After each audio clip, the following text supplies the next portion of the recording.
Bon les amis, comme vous le savez, la télé-réalité nous cache parfois la réalité. Après avoir déménagé chez les May pour se rapprocher de l'enfant de son petit ami, Sarah Frézou se retrouve confrontée à une énorme déception.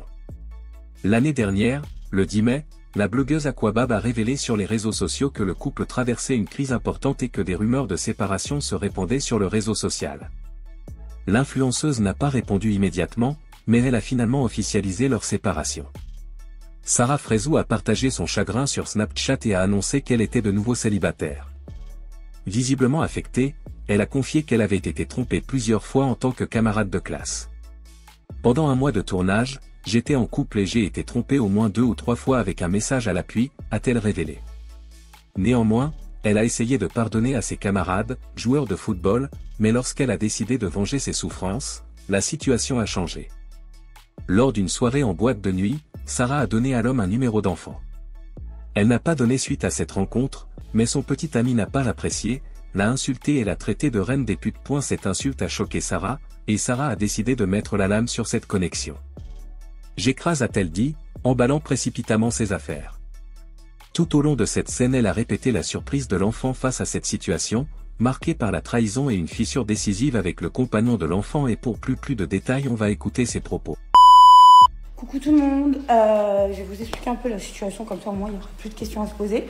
Donc comme vous savez tous, à la base je suis à Metz, je suis partie en tournage pendant un certain temps, et vous me connaissez, je suis une meuf qui assume tout. Je suis partie en tournage pendant un mois. J'étais bien en couple avec la personne que vous avez prénommée, on va être clair, net et précis. Je me suis fait tromper, clairement, je me suis fait tromper au moins 2-3 fois, je peux vous mettre les messages à l'appui, il n'y a pas de problème. Et en fait, qu'est-ce qui s'est passé en retour? C'est que moi, un soir en tournage, je suis partie en boîte et j'ai pris le numéro d'un mec que derrière, j'ai totalement bloqué et j'ai supprimé. Il m'a posé la question, il a envoyé les messages qu'il voulait. La personne a répondu clairement que j'avais pris son numéro, mais qu'il ne s'était rien passé entre nous et qu'on ne s'était pas envoyé des messages, on était supprimés. Et aujourd'hui, monsieur qui m'a trompé, et je peux vous mettre tous les messages à l'appui, et je pense que même les meufs peuvent témoigner, aujourd'hui se permet de dire que je suis la reine des putes. Donc en fait, j'ai eu juste une réaction de meuf qui s'est fait tromper. J'ai voulu me venger, mais après quand j'ai vu en gros que je vais aller mieux que ça, j'ai supprimé la personne, j'ai vu tout de suite mon erreur et j'en suis désolée et je le redis encore une fois. Mais bon, apparemment, moi, grosse conne que je suis, qui est revenue à Metz, qui a voulu le pardonner, qui a voulu rester avec lui, qui a voulu lui faire confiance, et bien aujourd'hui, juste parce que j'ai donné mon numéro, il me dit c'est terminé. Et ben c'est que je vaux mieux. Et je vous explique, là, du coup, je fais mes affaires, je me casse. Parce qu'en fait, j'ai voulu pardonner quelque chose qui est impardonnable. Les filles, ne faites jamais cette erreur-là. Parce que la vérité, si vous faites une virgule ou vous vous faites draguer, vous allez vous faire, genre en gros, têche comme une merde, alors que vous êtes en train de pardonner l'impardonnable. Donc du coup, c'est... MDR, à ce qui paraît, j'ai un problème. Donc du coup, c'est qui le prochain connard? MDR, à ce qui paraît, j'ai un problème mental et il faut que j'aille me faire soigner. C'est ce qu'on vient de me dire. Ouais, sauf que monsieur, il assume pas que je l'ai mis sur les réseaux sociaux, les amis, ça l'embête. C'est dur, hein. MDR, à ce qui... Bah ouais, non, reste pas là. Va voir les meufs à qui t'as envoyé tous les messages. Reste pas là, t'as raison. Je vais faire mes valises tranquillement et chacun va reprendre sa vie, en fait. Ouais. Dis ce que t'as à dire. Je suis contente, t'as fait tes vidéos, t'as fait tes trucs. Vas-y, parle, il y a la vidéo encore. Je suis une vieille influenceuse. MDR. Et pourtant, les mecs du foot, ils sont tous fans des meufs de télé-réalité. Que des fans. En plus, vous avez osé me dire quoi? Que moi, j'étais une meuf qui cherchait le bad buzz. Si vous savez, voilà. Si vous saviez, voilà. Vous voyez bien, je parle pas de ma vie privée. Je me protège tout le temps. Mais là, c'était trop. C'était trop. C'était trop. C'est trop. À un moment donné, je veux bien tout entendre. Mais me faire passer pour une meuf qui trompe, non, pas du tout. Parce que là, vous savez, le fait d'avoir donné mon numéro, il a dit je l'ai trompé. En sachant, comme je vous ai dit, j'ai vu qu'il m'avait trompé 3-4 fois. Et encore, j'ai pas cherché. Hein. Les filles, si vous avez encore des choses, envoyez. Mon Dieu. Esquivez bien le foot. C'était ma phobie. Les footeux, c'est de la merde.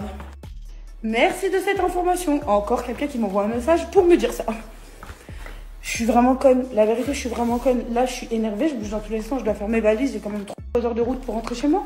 Parce que vous vous doutez bien que j'ai quand même mal chez moi. Parce que j'ai tout abandonné pour venir ici. D'accord? Toute seule, sans amis, sans rien, que lui comme repère. Pour au final, ça. Voilà, j'ai rien perdu. Voilà, je regrette pas d'avoir donné mon numéro, c'est bon maintenant. Je me suis fait tromper, j'ai donné mon numéro, j'ai supprimé. Je regrette rien. Et encore une autre. Ah bah je peux plus. Et encore une. Et vous voulez savoir le plus beau? C'est que je me fais menacer maintenant. Il est en train de me dire, ouais, t'as posté les vidéos, tu vas voir comment tu vas souffrir. Non, non, non. Je suis en train de me faire menacer ou je rêve? Il a pas compris qui j'étais, je crois. Merci. T'as quelque chose d'autre à ajouter? Merci. Je vous jure, c'est la première fois que je le trouve hyper drôle. Il est en train de me dire, j'ai fait pitié. Écoutez, il y a peut-être des personnes qui seront de son avis, mais pas moi. Donc voilà. Et moi, je m'en bats les couilles des autres. Ok? Celui qui s'appelait pas, c'est pareil. Je suis quoi, une grosse pute? Oui, je me casse. Ouais. Ah ouais, MDR. La meuf qui a fait plus de mariages, mais c'est une grosse pute. MDR. Ouais, vas-y. T'as quelque chose à dire? Vas-y. T'as quelque chose à dire? Ben, il m'a demandé de filmer et je filme. T'as quelque chose à dire? Ah bah ok. Bon. On s'est mis à faire, hein, du coup. Ah là là, les meufs. La vérité, hein, voilà. Évitez les fouteux. C'est de la grosse merde. Et je vous le dis, hein. C'est de la grosse merde de ouf. Ça trompe pas tout va. Voilà les meufs qui sont avec des fouteux. La vérité, je vous admire. Wallah que je vous admire. Wallah que je vous admire. Wallah que je vous admire, frère. Hey, j'ai quitté ma vie, frère. Je me réveille, je suis aux Bahamas. Je me réveille, je suis à Marly-Gomo. Pour à la fin, je me fais tromper de partout. Zébi, hein, j'ai perdu tout ce poids-là pour me faire tromper, moi. On est dans quel monde? Voilà. Même quand j'étais une seule grosse, je me suis pas fait tromper. T'es fort. Voilà. Voilà que t'es fort. Mais en tout cas, c'est la seule relation de laquelle je sortirai en rigolant. Et clairement, en fait, j'ai pleuré. Hein. Voilà, j'en ai pleuré. Hein. Sur le tournage et tout. Productrice qui vient me voir. Sarah, tu mérites mieux. Et moi, je les regarde comme une conne. Non, je suis tombée dedans, je suis amoureuse. Sauf que le problème d'une femme, c'est que vous n'avez pas compris encore les hommes. C'est qu'elle est amoureuse, elle pleure, elle fait tout. Mais quand ça arrive à là, saturation. Et quand vous la reconnaissez plus, oh, on est des mauvaises, on est des putes. Et ben j'assume totalement. Voilà. Comme ça c'est dit. Vive le khab. Moins 100 € sur... Bon, c'était ça les propos de Sarah Frézou. L'amour, viol et la ruse, malgré l'observation, ne sont que deux expériences humaines très opposées qui y coexistent parfois. La passion violente est une émotion pure initiée à la piété et à la résolution, garantie d'y ancrer les étrangers dans les moments les plus difficiles.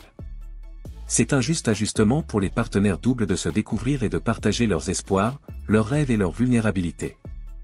En attendant des résultats immédiats, la passion nourrit une frénésie profonde d'étrangers, mais rejette seulement l'infaillibilité que cette coordination est mutuelle. Mais avec la perfection et l'éclat de l'amour-viol, il peut être submergé par la ruse. La ruse est l'un des plus gros coups dont une personne peut abuser. Cela arrive sauf que les garanties ajustées sont avidement trahies de manière inattendue et dévastatrice. Cela peut imbriquer les dimensions du mensonge, de l'infidélité, de la confiance en soi malhonnête et même de la manipulation psychologique. Cette astuce fait des ravages sur deux personnes, faisant qu'une d'entre elles se sente perdue, vide et profondément blessée. L'art de la ruse est dangereux à surmonter.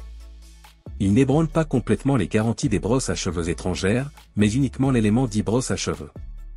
La pénalité d'une pétition rusée est qu'il peut lui-même s'inquiéter des trompés, à la suite de quoi il n'a lui-même vu aucun signe, et surtout, il appelle lui-même la probabilité de la passion qu'il croyait lui-même partager au martyr. La ruse de Cordelier crée soigneusement des cicatrices invisibles qui mettent du temps à cicatriser et marquent parfois de futures observations. Mais l'amour, viol et la ruse ne sont pas toujours des concepts isolés. Parfois, l'astuce peut être punie pour faiblesse, temps d'arrangement ou souffrance. Dans notre cas, les traîtres se rendent compte qu'ils sont confrontés à leurs propres erreurs et à la honte qu'ils ont causée. En conséquence, un homme violent peut renoncer à ses chances de guérison, puis devenir un piège. Ce n'est pas une tâche facile, mais parfois porter une motivation profonde après un tour peut compléter refaire la garantie. Enfin, cette astuce teste la résilience des ennemis violents. Il encourage les gens à réfléchir à ce qu'ils attendent de l'environnement et à ce qu'ils sont prêts à attendre pour le maintenir. La garantie restaurée est notariée comme base de la nouvelle passion et c'était ça. Si cette vidéo vous plaît, abonnez et activez la cloche de notification pour ne pas louper aucune de nos prochaines vidéos.